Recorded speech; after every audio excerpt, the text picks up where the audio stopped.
Oh, thank you very much. It gets me every time, that recording voice. So yeah, I kind of make that 1 o'clock now. So welcome back. We're now going to move on to the final keynote of the conference with Professor Jamie Pearce. I'd like to remind you that the session is being recorded, as we've already heard. And you can drop any questions into the chat box and we'll pick them up at the end of the session. So first of all, thanks very much for Jamie coming along. I'm going to give you a little brief introduction to Professor Pearce's research, and then I'll hand across so you can hear his wonderful research as well. So first of all, Jamie Pearce is Professor of Health Geography at the University of Edinburgh, where he is co-director of the Centre for Research on Environment, Society and Health. And he's also director of the Scottish Graduate School for Social Science. Before this, he studied at the universities of Durham, Leicester and St Andrews, and was a member of academic staff at the University of Canterbury, where he founded the GeoHealth lab there as well. His research seeks to understand various social, political and environmental mechanisms operating at a range of geographical scales that establish and exacerbate spatial inequalities in health over the life course. Doing this work, there's particular interest in the role of unhealthy commodities such as tobacco and alcohol products, but also environmental justice and health such as air pollution, alongside green space and multiple environmental deprivation. But also at a macro level, he also looks at social and economic inequalities. Alongside all of this research, Professor Pearce is also editor-in-chief of the international journal Health in Place, and has published well over 150 books, academic papers and book chapters. And this week, if the pandemic hadn't have happened, he would have been welcoming health geographers to the wonderful Edinburgh. I'm a little bit biased, I know. And it would have happened this week for the International Medical Geographical Symposium. So again, thank you very much for joining us. I'm now going to pass over to you for you to share your screen and start your keynote. Thank you. Thank you, Louise. Thanks very much for that really nice introduction. And yes, you're quite right. If everything had gone to plan, we would currently all hopefully be in Edinburgh chatting away about health geography, as it would have been the International Medical Geography Symposium this week. And we were hoping we were going to get 350 to 400 people coming from all around the world to join us, but for very obvious reasons, that's not going to be happening. But hopefully we'll be back bigger and better in 2022. So when I've got a slide at the end with the details of the rearranged IMGS, which I hope can tempt you to come up to Edinburgh and come and see us next year. So yeah, thanks Louise for that really nice introduction. I was realizing this, I was thinking about this morning when I was thinking about the energy conference, and thinking about when I was involved in it as a PhD student.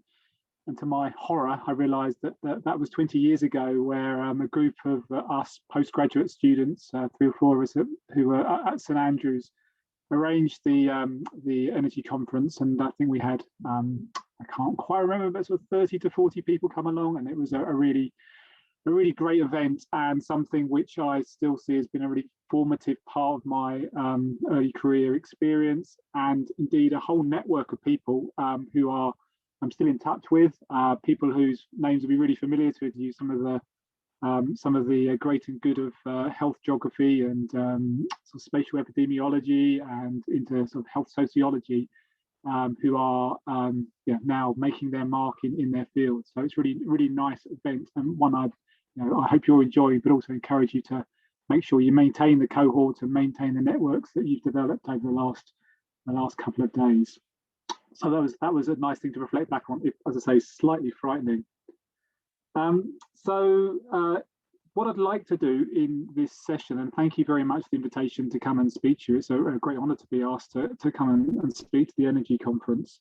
But what I'd like to do is share some quite early work that a colleague and I, Neve Short, who some of you may well know, have been working on over the last few months, but building upon some work we've been doing over a number of years, thinking about our long-standing interest in what we think of in terms as unhealthy commodities, those commodities that are part of the story in terms of understanding the growth of non-communicable diseases, and then part of the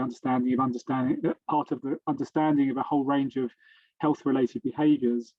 And we'd like to talk to you about an agenda that's been developing outside of health geography, called the commercial determinants of health, which I'm sure some of you are aware of. But what we've been interested in this work we've been developing has been thinking about bringing a geographical perspective onto the commercial determinants of health framing. So what I'll do is to just make a few introductory comments about what the commercial determinant of health is all about and why I think it's really important. And then secondly, share with you some early ideas that we've been developing about trying to set a little bit of an agenda of this and encouraging the health geography community to take this seriously for a number of reasons, not just in terms of intellectual curiosity, which of course is important, but also in terms of the way in which we engage with our colleagues across the geography discipline. That's something maybe health geographers haven't always been very strong at. And then thirdly, and probably most importantly, because we think there's some quite important policy and practice implications of going down this route. So, as I say, a very early piece of work, and would really welcome your thoughts and reflections as we try and take this work forward. So, really welcome your thoughts. So, I'm now going to do the bit that always scares me, which is trying to share my screen. Let's see if we can get this to work. I'm hoping everyone can see that. Can people shout at me if they can't? We can see it perfectly. That's always a great relief. Thank you. So that's what this is, the title: Commercial Determinants of Health, Equity and Non-Communicable. Sorry, jumping ahead. Commercial Determinants of Health, Equity and Non-Communicable Disease Prevention, an Agenda for Health Geography ? The aim, as I said, is to think about this framing of a commercial determinants of health, and whether it can, for us as a health geography community, help us make further new connections between the relationships between health and place, and start to develop an agenda for health geography. So that's the plan for the next few minutes. If I can just start by perhaps contextualizing this in a very kind of traditional global health context, particularly as the commercial determinants of health are so closely intertwined with non-communicable disease prevention, and as I'm sure everyone this conversation knows all too well, NCDs are a major global challenge. We know, for example, that about 70% of all deaths globally can be related to NCDs, about 32 million deaths a year, including cardiovascular disease, chronic respiratory diseases, diabetes. So it stretches across a whole range of health conditions. It's also, importantly, from a policy, but also, I guess, from intellectual curiosity point of view, a major driver of inequalities in health, or a major part of that story in terms of driving health inequalities, both within and between countries. So some of the major differences we see in health outcomes in the 21st century across the world are underpinned by NCDs, but also the very stark inequalities we see even within, say, the UK. I'm of course based up in Scotland, which has particularly drastic inequalities in health, and NCDs play a major part of that story as well, of course. We know also that NCDs are increasingly a concern in low and middle income countries. It has been the preserve of the focus of rich countries until relatively recently, but we know low and middle income population health closely related to NCDs. And then just sort of trying to think about the broader agendas of why NCDs are so important. We know that the NCDs are embedded within the sustainability goals, first of all, but also NCDs undermine a number of the ambitions of the SDGs. So there's a kind of a much bigger sort of global significance to NCD prevention. And perhaps finally, just contextualizing this, perhaps the biggest lesson of the last 18 months from a population health perspective around the pandemic and NCDs is that, of course, there isn't this close relationship between the two. We know that NCD prevalence is a major risk factor in terms of particularly COVID hospitalization and deaths, the sort of major health effects of COVID. And of course, that's highly socially embedded, and we've seen that play out in inequitable ways, just even within the UK, across social and ethnic groups, perhaps most obviously. So there's a big agenda here, and I'm sure that none of that's a great shock to anyone here. The point I really want to sort of start by sort of framing this discussion is that whilst NDCs are really important from a global perspective in shaping population health and affecting inequalities, and indeed, I should also say, high up the agenda for many nation states and supranational bodies alike, the WHO, for example. But the question I'm sort of posing here is, has our research or our approach to research, and also importantly, policy making in terms of addressing NCDs, taken a bit of a wrong turn? So think about this from a policy perspective. First of all, we think about how policy discussions are being framed at a national and beyond national level. This is the sort of approach you would perhaps most commonly see in terms of NCD management. So there'll be a lot of focus on how do we detect NCDs early on at the individual level. What sort of interventions might we put in place to encourage people to adopt healthier lifestyles and behaviours, often very sort of individually targeted and not related, making sure that any treatment or intervention is done in a timely way. So the sort of NCD management priorities are very focused first on the individual. But secondly, rather ignoring as geographers, we immediately realise sort of not recognising the broader context of trying to address some of the upstream factors that are affecting NCDs.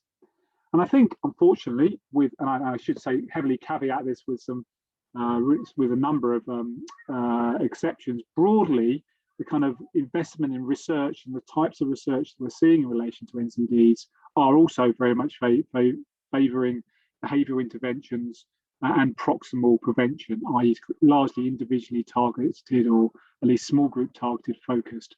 So we do have this sort of quite downstream focus in terms of our research.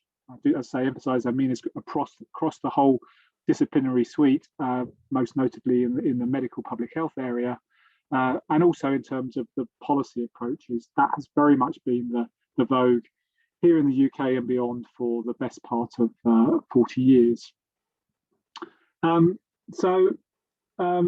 If we try and dig a little bit deeper into sort of some of the underpinning understanding of NCDs, and perhaps look at some of the more progressive literature on population health equity, and of course the social determinants of health literature, which will be familiar, I'm sure, to everyone here.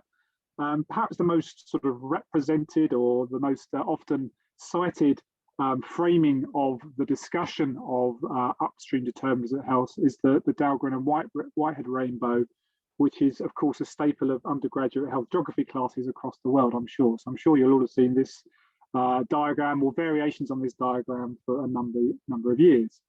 And indeed, the Dahlgren and Whitehead model continues to be highly influential, particularly in policy making when thinking about health equity and the more upstream causes inequalities. I think it's still a really useful way of thinking about population health. And as geographers, I guess we recognise the sort of multi-scalar influences on health. We've got the individuals in the centre. We think about sort of individual factors, the social and community networks that many geographers have done so much work on, and then the broader kind of macro level context, for want of a less crude way of putting it, as Dahlgren and Whitehead put it, the socio-economic, cultural, environmental conditions such as water and sanitation, unemployment, education, and all the things you can see here. So that sort of rainbow diagram has become, I guess, synonymous with sort of equity, health equity research, and so on. And as I say, it's proven very useful. But what I think, and I guess this is obvious from my opening statement, is what I'm sort of arguing here is that what is absent from the social determinant of health framing, not just the Dahlgren and Whitehead, but other kind of approaches to this, has been this sort of notion of the commercial determinants of health, or in other words, obscuring the role of the private sector, particularly large multinational organisations. And what do I mean by the commercial determinants of health? Well, it's still, I think, quite unclear in the literature precisely what people mean by this. It's sometimes understood as harmful products that have a direct effect on health, such as tobacco, alcohol, ultra-processed food.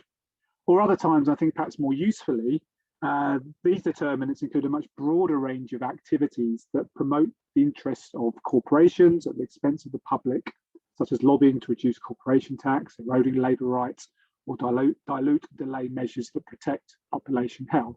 So in other words, recognising the kind of totality of the role of these large producers, these large commercial organisations, and how they affect population health through all sorts of different pathways.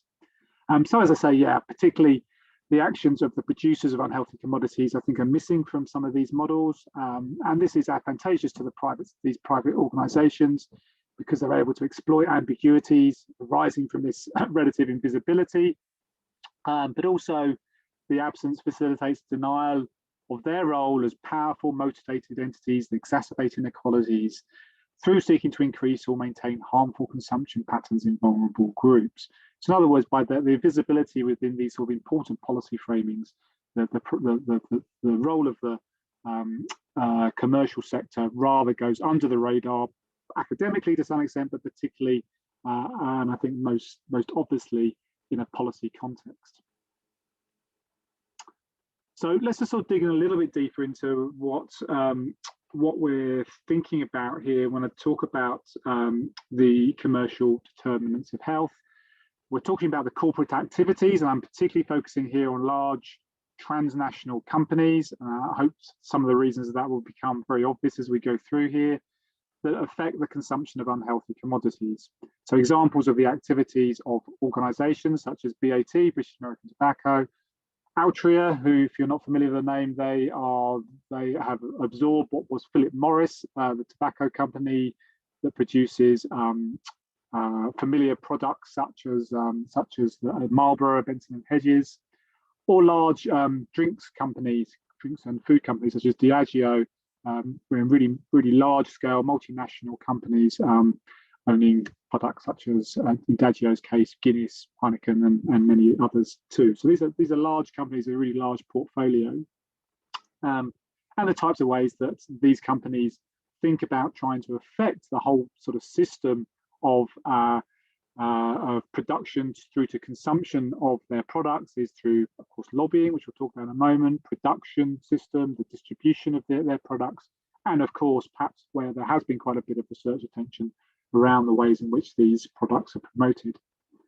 And the tobacco industry, I guess, has been the one area where there has been quite a long-standing interest and focus amongst public health researchers, in this case, tobacco control advocates. Increasingly, it's being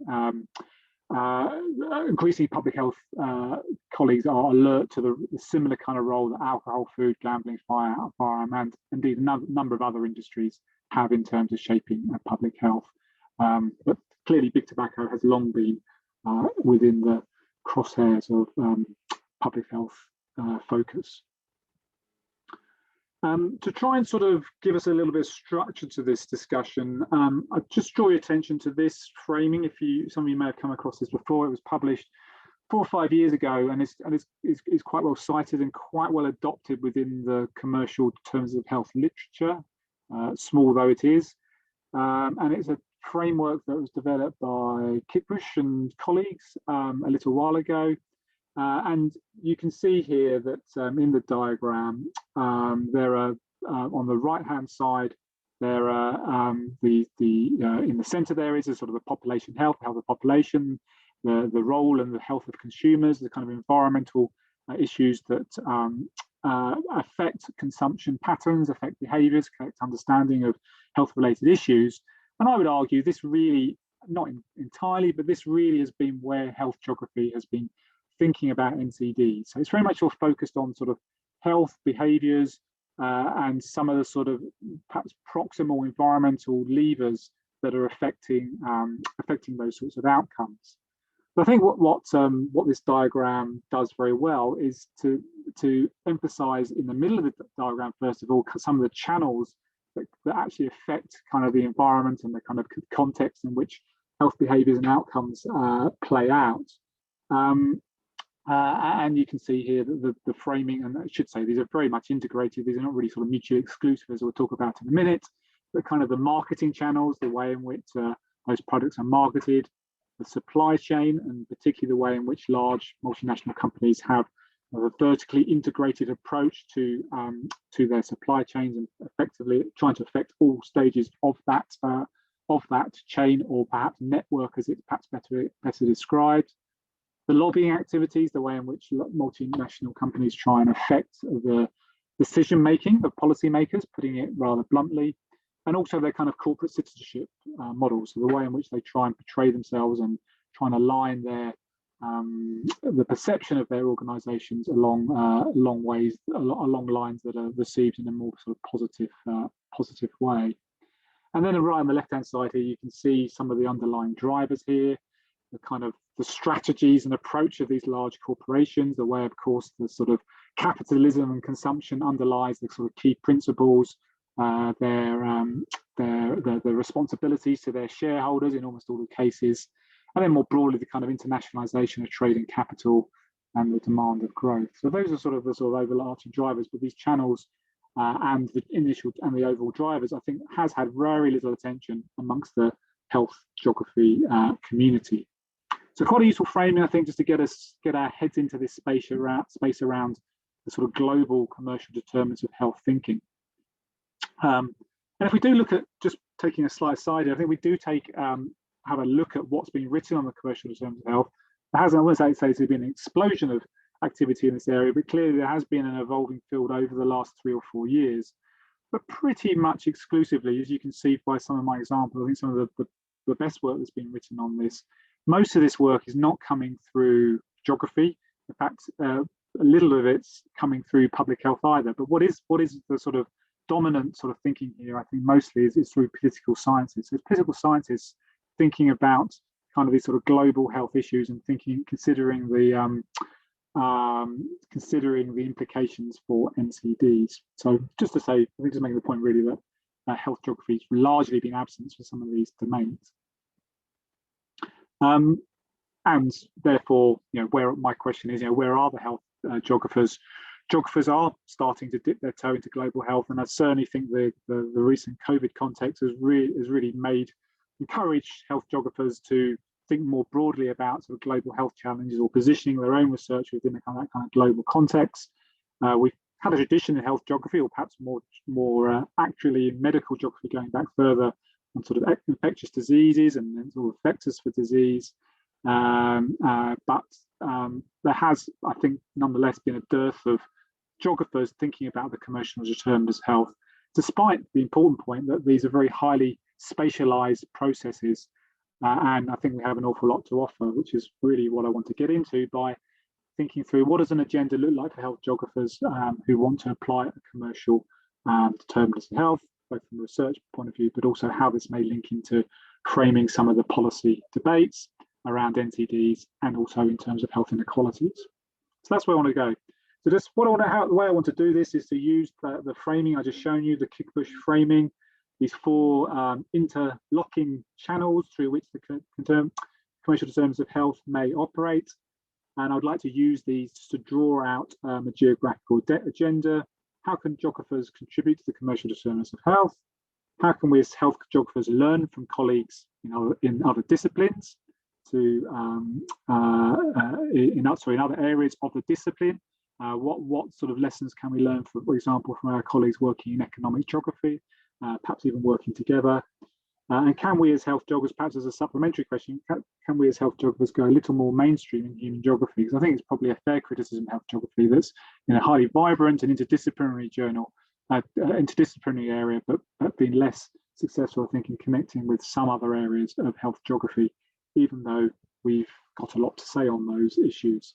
So briefly use these 4 channels. I'm just going to run through quite quickly a few ideas of what an agenda might look like. So let's start with the first of those, which is marketing. I think the first thing to say is there has been a great deal of geographical scholarship, particularly going back into the 1980s, 70s, 80s and 90s, geographical scholarship thinking around marketing. We know that marketing's an important area to focus on when you're thinking about unhealthy commodities and population health, because obviously the marketing is designed to increase desirability of a product and drive profits and sales. And we also know from marketing colleagues how crucial marketing strategies have been to the sales of unhealthy commodities. But the geographical scholarship I've just referred to, which is largely related to sort of place-based marketing, thinking of sort of work in the 80s and 90s on tourism and marketing the place as a tourism destination. Also the work on the role of marketing, understanding growth in production and markets, and also the sort of entrepreneurial approaches to local development, again, via sort of largely through sort of place-based marketing. So those are the sort of things that have been written about sort of 20 or 30 years ago, but very little, in fact, if anything, really has sort of used these sorts of ideas and applied them to a public health lens. This is despite, I think some of the work we know about place-based marketing and place branding, including symbolic representations of place. We see this perhaps most obviously in the unhealthy commodity literature around alcohol, as these diagrams suggest here. We've seen this also within the tobacco industry in the past. So a good example, I guess, is the advertising campaigns of 20, 30 years ago of used by Philip Morris around the Marlboro cigarettes, invoking the Marlboro country, that sort of lone, rugged cowboy smoking his Marlboro cigarette, aligning the brand with a sort of highly masculinized identity. So we can sort of, that's again a sort of, I guess, an example that's been picked up by other producers of other unhealthy commodities in different ways. And the alcohol industry has been particularly nimble here in this space, develop a commodified sense of place and brand attachment. And we see this, for example, in terms of the kind of craft breweries that we're all probably familiar with wherever we live in the UK. And I've just picked on one example here, the Camden Brewery, which I know has sort of been quite a successful marketing campaign as an independent producer, but has been brought up by AB InBev, one of the largest producers of alcohol in the world, with a turnover of over $52 million US. So they're actually part of a much bigger stable of a multinational suite of products, but that's certainly not the kind of way in which they're trying to market themselves. They're very much sort of thinking about their localized roots. And you'd be hard pressed if you went on their webpage to realize that they are actually owned by one of the biggest producers of alcohol in the world, who I should say also own brands such as Budweiser, Corona, and Stella Artois. Another example perhaps is the Irish pub, which has been again used as a way to invoke sort of an authentic Irish experience, and obviously at the same time to promote Irish products, most commonly Guinness. I could ask you to try and guess where these two authentic, inverted commas, Irish pubs are located. I'll give you a second just to think about that. But clearly the strategy used here by Diageo as the producers of Guinness is to evoke a sort of sense of real Ireland, and use this part of the corporate strategy to market their Irish, inverted commas, products. And if you're wondering where these two Irish pubs are, one of them's in Lagos in Nigeria on the left hand side, and the one on the right, which doesn't look that much different really, is in Tokyo in Japan. So again, you can sort of see how this sort of notion of place has been used to market products. And I'd argue that clearly this is an avenue for health geographers to engage with, and particularly to bring a public health and equity lens to some of these questions. So there's at least another couple of PhDs in that, I think. So that's the first one. The second, just moving through my the framework I'm using here. The second one here was around supply chains, and there is a long tradition, an ongoing tradition as well, of geographers, human geographers, thinking about supply chains, or perhaps more particularly around commodity chains, to try and ground the complex networks of production in the practices of states, businesses, employees, households, and consumers. To really think about that network of the way in which these products are produced, and really sort of draw out the key actors in terms of understanding how that product ends up in our local supermarket or our local shop. And clearly this has been a very useful approach in tracking products, both temporally and spatially, from production to distribution to consumption. And I'm thinking here particularly of the sort of geography of consumption scholarship the notion of follow the thing, if you're familiar with that, which has been deployed as a way of, I guess, revealing or telling the stories that lie behind the commodities that people consume in their everyday lives. So there's a kind of a really important, I think, literature to draw upon here more broadly in human geography, but not one that we as health geographers are really engaged with. Supply chains provide, I would argue, better understanding of who controls and benefits from the different nodes in the international network. As I say, rarely applied to unhealthy commodities, particularly tobacco and alcohol. And when it has been applied in the area of food, it's usually to products such as coffee, bananas, or other sort of types of fruit and veg, chocolate. Again, there's some really important questions coming at that, but not with a public health lens that I think we as geographers would bring to these discussions. So what does work in this area look like, and why might we want to do that? Well, the first thing to say is I think we need to be mindful of what has already been written in this area outside of geography. And I guess one of the important observations here is the vertical integration by transnational companies, most particularly big tobacco, and also some of the state-owned monopolies, particularly in China, that try very hard to strategically dominate key nodes in the commodity chain, right from agriculture to distribution and marketing. So in other words, having a ownership, or at least a very clear leverage over every node within the network to secure that strong strategic advantage. And transnational corporations look to secure significant influence over, for example, drinking settings and practices, which they can do with this kind of level of vertical integration through the supply chain. But that said, I think we do have some quite limited understanding of some quite important geographical topics where I think we as health geographers could bring an important perspective. Firstly, perhaps to draw what we said there, the extent of the vertical integration of different sectors. We have a fairly limited understanding of that, and trying to think about that in a kind of multi-scalar perspective that a geographer could bring, I think would be extremely valuable. Secondly, the importance of each sector to national economies, the embeddedness of unhealthy commodities, particularly these transnational corporations in certain companies. We need to understand that a little bit better. Countries such as Malawi, we know, are heavily reliant upon tobacco, but what do we know in terms of the way in which the role of the tobacco industry in terms of affecting policy making? What opportunities are there for diversifying the agricultural products within those sorts of contexts? There's lots of really important questions there, I think. Also questions about the roles of various actors in the journey from, for example, the tobacco farm to the smoker, trying to map out that journey and thinking who the key actors are in that journey, and how transnational corporations are embedded at every step. And then how this in turn translates into non-communicable disease prevalence, behaviours, and inequalities, and not unrelated, how it affects the geography of NCDs.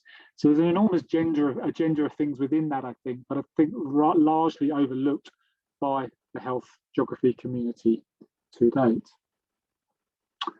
Okay, I'm just conscious of time, so I'm just going to move through quickly. The third area in the Keith Bush framing was around lobbying, so I just want to pick up on some thoughts around this. So lobbying, I perhaps don't need to define it, but I will do anyway, is act of trying to influence a politician, a public official, or at other times other stakeholders, even the general public, on a particular issue, usually with a particular outcome in mind. And transnational corporations have been proven over the years to be especially skilled in lobbying in order to reframe the debates on health harms. Again, the tobacco industry, a classic example of that, of how it tried to affect, continues to affect, but particularly tried to affect debates across the world from the 1960s onwards. And we've seen some of that, evidence of that in a number of ways, not least through the tobacco documents that were released back in the late 1990s. TNCs also look to avert public health policies, try and resist and alter legislation as it comes through when they see that's going to affect their economic bottom line, and challenge moves, and relatedly challenge moves that are going to impact on their profits more generally. And the central issue here, of course, is the power imbalance between transnational corporations and public health. Public health officials working in a rather different context with a whole different set of resources than the large companies. Lobbying has had some attention from our colleagues in economic geography, but again, very little amongst the health geographers. So what could geography add to some of these debates around lobbying in relation to unhealthy commodity producers? What are some of the sort of more spatialized aspects of this? I guess the first one to say is the flow of ideas and tactics across space, the geography of knowledge and production. And examples of this include the growth of the lobbying industry in Brussels, trying to affect various aspects of policy making in a European Union context, not least in terms of some of the trade agreements that the EU has tried to implement over the last 10 years or so, but also some of the think tanks that have grown up in many national capitals, funded often to undermine the science. The climate science, of course, is a classic example of this, but also in other ways across the unhealthy commodity producer space. And some of you, well, I'm sure most of you are alert to the organization DrinkAware, which is stamped on pretty much every can of beer or bottle of wine as a kind of industry response to try and demonstrate its responsibility, but in fact is a tool for trying to undermine some of the public health messages that in this context Public Health England and the devolved administrations have tried to implement. So we can think of lots of examples of this as well. The tactics adopted, not just the tactics adopted by the tobacco industry, but also think about other examples from big food, big alcohol, big pharma. The opioid crisis is a good recent exemplar of that, and also coming back to climate in terms of big oil. So there's a whole set of questions in there. Secondly, how do transnational corporations territorialize their lobbying efforts? That's something I don't think we've got a great deal of understanding of that. Just using the example from up here in Scotland around minimum unit pricing, which came into effect a couple of years ago, but resistance to this was led in the courts by over a number of years by the Scottish Whisky Association, using their status as a product as a cultural icon, both in Scotland and internationally. And they used whisky as a way to capture the hearts and minds of politicians and the public, particularly those with the nationalist sentiments, putting forward economic arguments, even though whisky was a product or is a product that's not being affected directly by the MUP legislation, because it's already sold at more than the minimum unit pricing of 50 pence. So clearly there's a suggestion here that the Scottish Whisky Association was working on behalf of bigger alcohol interests, but nonetheless an example of where they used an iconic product, whisky, to try and further a broader case and resist any kind of public health intervention that was going to affect the financial bottom line of the alcohol industry. And then thirdly, global connections of markets, recognizing how policy interventions are linked across policy jurisdictions. And more generally, this has been a well-established issue for public health, in that many health issues fall across a variety of policy remits. Policy interventions in this area are often not the exclusive gift of public health policymakers, but across economic, trade, social, environmental, and other policy areas. And we see this across all the unhealthy commodities: tobacco, alcohol, food.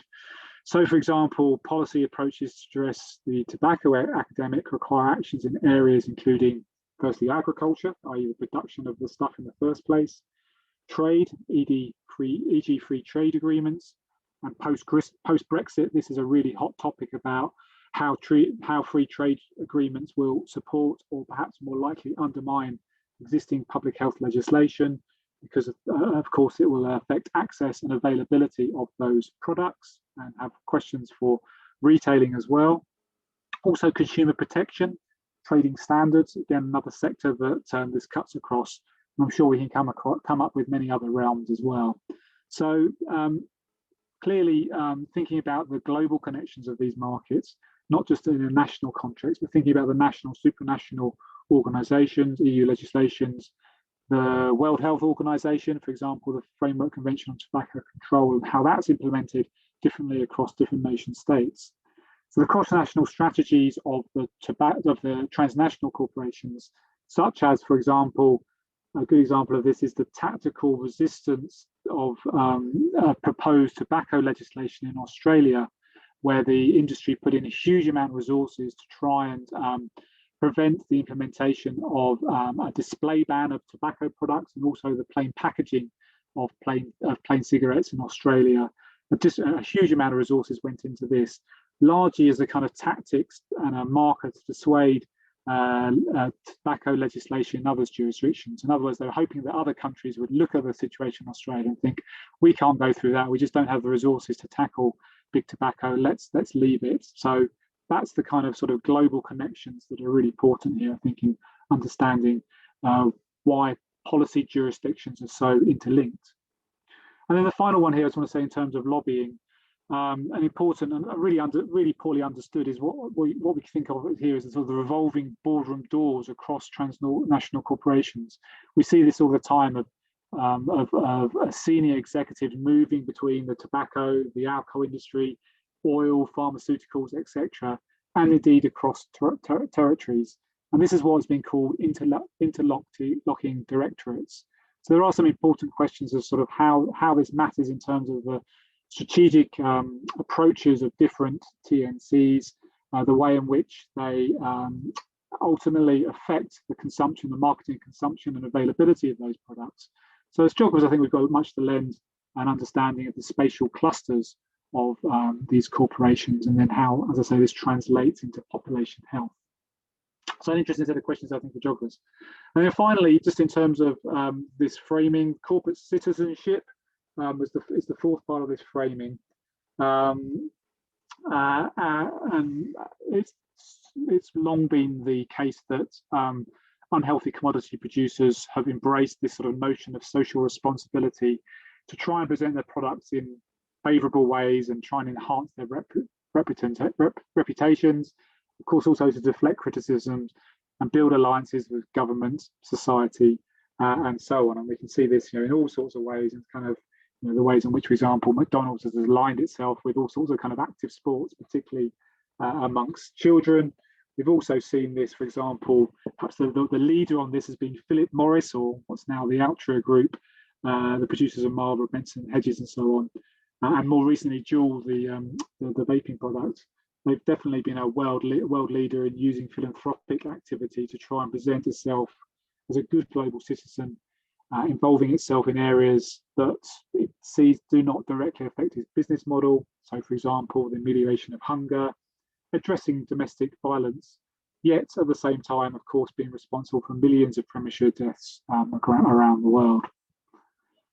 So we can see examples of this include setting standards developed to appeal to investors and consumers, maybe around labour rights, around various kind of ethical standards that it may be trying to set as a company. And we also, as I just alluded to there, in terms of investing heavily in community and charitable products, and also looking to align with sustainable development goals, such as trying to demonstrate its sustainable practices towards agricultural production. And I guess as geographers, there's already an existing literature, and something I think we could usefully bring a perspective upon is around the ways in which that we can critique these sort of social responsibilities and the kinds of local implications of this. And there's lots of ways that we can think about this. And I think the framing that Hamilton used a decade or so ago is quite useful here. It talks particularly around translation problems. So how the priorities and the corporate social responsibility strategies that are often set in a high income context then translate into the local context. It's often a huge disjunction, causing major challenges for local producers. Standards dilution, sometimes it's very difficult for the local producers to actually implement the kind of standards that are being demanded from some of the large multi-corporations, access to markets and governance structures. So, for example, it's very difficult for local producers to actually try and shape some of these kind of corporate social responsibility strands that the large producers have developed. They've developed them to try and assure their investors, to ensure their shareholders, but they're not necessarily something that can be shaped bottom up by the producers of those products, which of course is highly problematic. And also the sort of institutional embeddedness, how embedded different organisations are in different countries. So that's sort of just very briefly through sort of the corporate social responsibility aspect, where I think health geographers could have much to say. And realise my time's all out, so just time's all up. So I just want to bring this to a close with a few quick comments about health geography and sort of some cross-cutting issues, and perhaps what I would see as some of the key priorities for the commercial returns of health from a geographical perspective. So the first one, and perhaps the most obvious one, is the sort of cross-industry approach to thinking around these questions. So much of the work that's existing, particularly the work that's been in the sort of political science space, is focused on specific industries. It's a very sort of siloed approach to thinking about it, when there's lots of good reason to think about much more intersectoral approaches to considering how different corporations use the same tactics to undermine public health goals, and also to understand, importantly, to understand the cumulative effects of corporate activities rather than the siloed perspective, and also to support development of solutions through this kind of framing. So cross-industry analyses, I think, is important. Secondly, I think as geographers, we've got a particularly useful training and background to bring some ideas is around methodological plurality. Most of the work that I've been talking about that has been within the commercial determinants of health framings is almost exclusively based on documentary analysis, going through annual reports, internal industry documents, submissions made by industry into various stakeholder engagement processes. Very, very useful, but I think there is an opportunity for a much more diverse methodological suite of work in this area. For example, there's not been a lot of quantitative work on the effects of different strategies, products, networks of influence. As I said earlier, we don't understand the magnitude of the totality of corporate actions in terms of population health and NCDs. So we do need population health scientists, including health geographers, to help us understand the connections between corporate action, public understanding, health behaviours, and then ultimately in terms of NCD prevalence. A really big agenda there, I think, to get our teeth into. And then thirdly, a multi-scalar global perspectives. I guess that's where as geographers is bread and butter to us in some ways. Existing work that I've been talking about, or I've highlighted, that's used this commercial terms of health framing, has almost exclusively been focused on high-income contexts, and may have, the work that's been done so far may have quite limited traction in low-income settings. And this is important, of course, because we know that NCDs are being keenly felt and increasingly keenly felt amongst low-income countries, and this is seen as the key market and very much the future for unhealthy commodity producers, not least the tobacco industry, who sees the growth, particularly in Asia and sub-Saharan Africa. So some really important issues, I think, for us to get our teeth into there. And then finally, just to tie this all together, hopefully what I've managed to present here and what you've got something out of the talk is that the argument I'm making is that we do need to bring in corporate activities into our understanding of non-communicable diseases, and to put this in place in terms of thinking around the upstream determinants of health. Consider the role of large transnational companies and how they affect the consumption of unhealthy commodities. And there is an important agenda for health geographies, and I say this is a rather kind of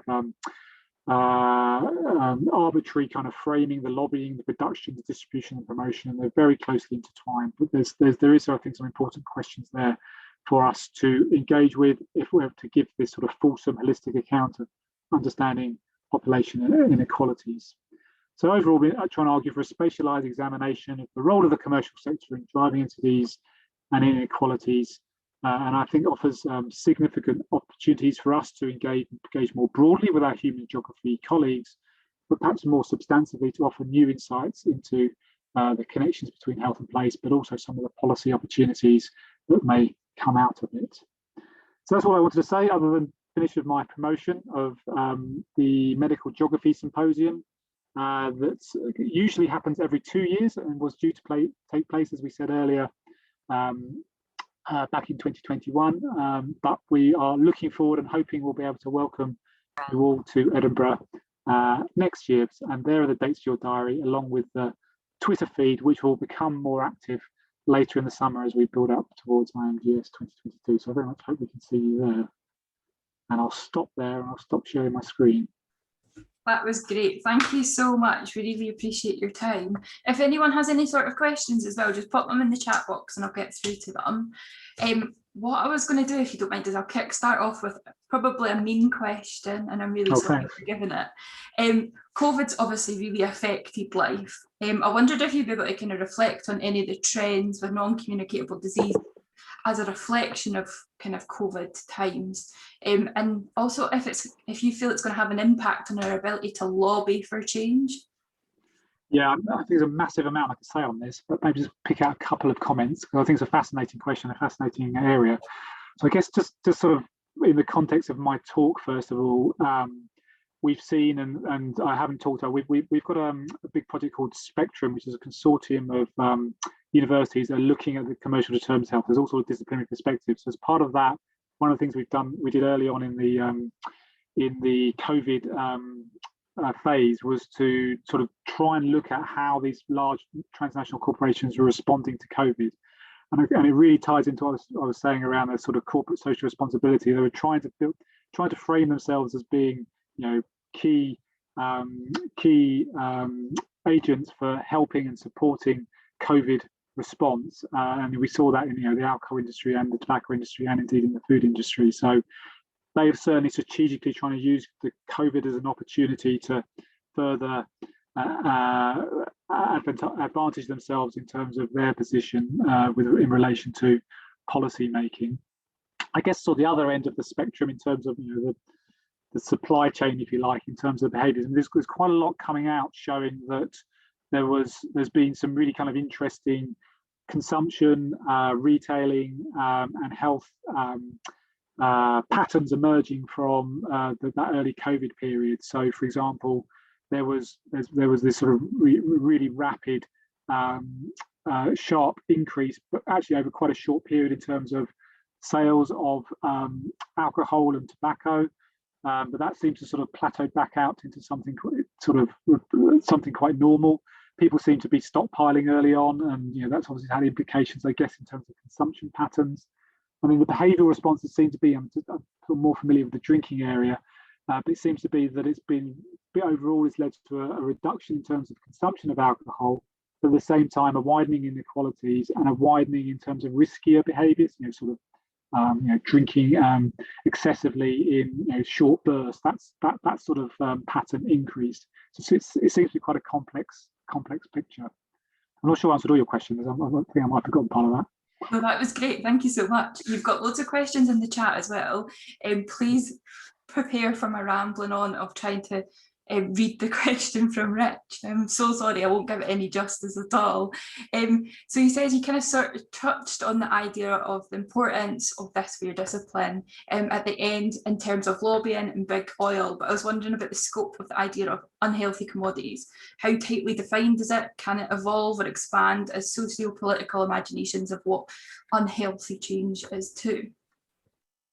I think that's a great question, and I think you've hit the nail on the head there, Richard, because I think that's exactly what the sort of conversation is, where the literature is going. So I could answer this in so many ways, but perhaps just pick on one example of something I was talking about. And it's those sort of interlocking directorates, and I think that's a kind of fascinating area. And it's not just those unhealthy commodities, of course.